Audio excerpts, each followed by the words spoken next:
Walk into any beauty store and ask shoppers what they think of when they hear the word seaweed in relation to skincare, and many people will look blank. Maybe they'll mention those green face masks from years ago, or they might have heard of spas offering seaweed wraps. But if you ask them then about peptides or retinoids or hyaluronic acids, ingredients that barely existed in consumer consciousness 20 years ago, well then suddenly they're fluent. They know what these ingredients do, why they matter, how to layer them in their skincare routines. And this disconnect isn't accidental. It reveals something uncomfortable about how beauty innovation actually works. The beauty industry can make consumers obsess over lab-created molecules that they can't pronounce, while ignoring ingredients that humans have used for millennia. And kelp, with its millions of years of ocean evolution and centuries of skincare history, is bizarrely still waiting in the wings, labeled as emerging. So why do some ingredients get the red carpet treatment while others wait decades or centuries for their moment? The answer lies not just in the science, but in the stories that we choose to tell. And understanding this approach could help beauty brands decide whether to bet on the next big thing or wait for the market to catch up to something that's been quietly developing for years. Let's explore in today's podcast. Hi, it's Lorraine Dallmeier, chartered environmentalist, biologist, and CEO of the award-winning online organic cosmetic formulation school, Formula Botanica. I host the Green Beauty Conversations podcast, which has had well over 1 million global downloads, and these are my Green Beauty opinions, where I share my takeaways from last week's episode and challenge you to think differently about the beauty industry. If you love hearing my thoughts on green beauty, make sure you subscribe to this podcast so you never miss an episode. So let's talk about why some ingredients take decades to go mainstream. Let me start with kelp's story, because I think it's the perfect case study in slow innovation. Kelp has been used in skincare for centuries. Think of those legendary stories about seaweed farm workers discovering that their hands stayed incredibly soft, or think about the seaweed baths that originated in Ireland in the 1700s as a therapeutic practice. The basic benefits have been known forever. Hydration, moisturization, even potential anti-inflammatory properties. Yet here we are in 2025. And last week when I interviewed Sam Garwin from Green Wave here on the podcast, and if you haven't listened to that episode yet, make sure you go check it out. She told me that most consumers still think of seaweed snacks when they hear about seaweed. They don't think about skincare. So why hasn't seaweed broken through yet? Well, Sam explained to me that when Green Wave started supporting kelp farmers, they discovered that the farmers could grow kelp beautifully, but they couldn't sell it. There was a missing middle bit. So that means the processing infrastructure, the extraction expertise, the regulatory pathways, all the really unsexy stuff that has to exist before an ingredient can move to market and become interesting and available. And because of that, the demand hasn't necessarily grown yet. Now, compare seaweed with something like bakuchiol. So this ingredient, this retinol alternative is how it's heralded, seems to have come out of nowhere, and suddenly everyone was talking about it. That's not really true, is it? Because of course, bakuchiol had been studied for years. It came from a plant with traditional use history, and it did hit the market at exactly the right moment when consumers were looking for gentler alternatives to retinoids and brands needed so-called clean actives with proven efficacy, and the regulations changed. So the difference is that bakuchiol had a really clear story and regulatory clarity, and it solved an immediate market need.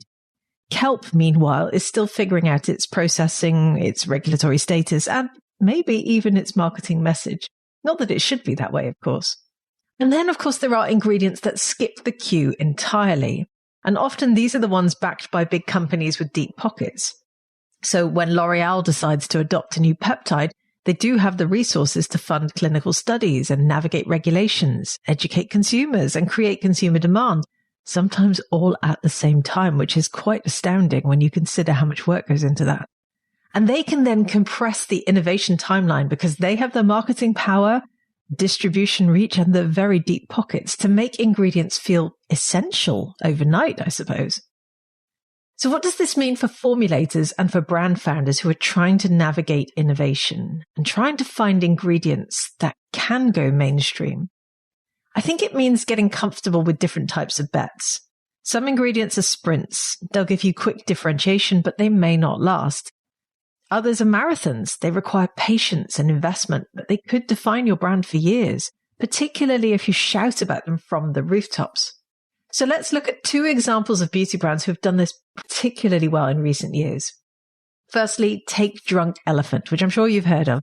And they built much of their early success around marula oil when it was still relatively unknown in Western markets. And they didn't just use marula oil in their formulations, they evangelized it. They explained its biocompatibility. They made it central to their brand story. Consumers then started seeking out marula oil everywhere, not just in Drunk Elephant products. So the brand has successfully created demand for an entire ingredient category. It's quite amazing what they achieved. And The Ordinary is another second great example, as they turned niacinamide from an obscure ingredient known mainly to cosmetic chemists into something that consumers actively hunt for on ingredient lists. You only have to Google niacinamide to see what I mean. People have gone mad for it. And The Ordinary's clinical packaging and their ingredient-focused marketing made people feel smart about skincare. And suddenly everyone wanted to understand what niacinamide actually did. They became skintellectuals. And that single ingredient potentially became a gateway drug to their entire range of actives. Again, incredibly clever what they did there in terms of storytelling. So if a beauty brand has got an ingredient that people don't necessarily really know about yet in relation to skincare, like kelp perhaps, and they want it to form the core of their brand, then here's the thing. They shouldn't have to wait for someone else to create that market awareness. The Ordinary didn't wait for consumers to discover niacinamide on their own. Drunk Elephant didn't sit back hoping that people would eventually appreciate marula oil. No, they professed their love for their ingredients and they educated and they made their ingredients their heroes of their stories. And coming back to last week's podcast again with Green Wave, kelp could of course have its moment too, but only if beauty brands decide to champion it in the way that these companies championed their ingredients. So here's my challenge for you this week. Stop waiting for someone else to make the case for the ingredients and the approaches that you believe in.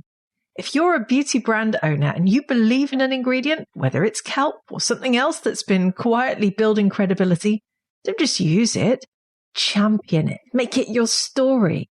And if you're a beauty consumer, start asking different questions, not just what's trending, but maybe what's regenerative.